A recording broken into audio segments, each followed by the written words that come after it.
it's a beautiful day in Southern California.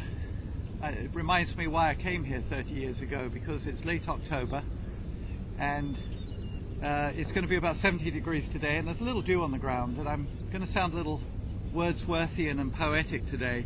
The title of this video is Footprint in the Dew. It has something to do with subduction divot, another of the videos. A successful golf shot, particularly with an iron, has the club coming into the ball almost as shallowly as perhaps with a wood.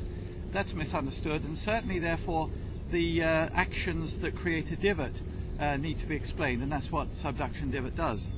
Now, it leaves a mark, a correct attack on the ball, and certainly with our practice swing where there's no collision with the ball that could possibly subduct it, which is valuable to us.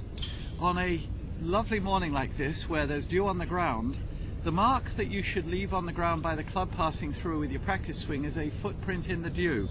And so I'm going to create one here, and it is traveling to the target or slightly left, and it is in front of my face.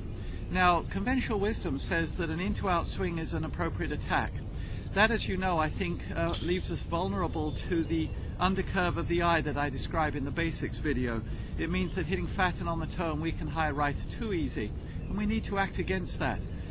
So what we do is we make sure we descend a spiral having prepared and swung back correctly, and we leave a footprint in the dew.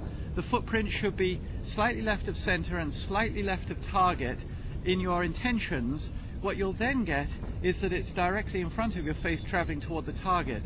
That you'll find, particularly when you collide with the ball, is a perfect example of how to prepare. So footprint in the dew, a little Wordsworth on a lovely morning.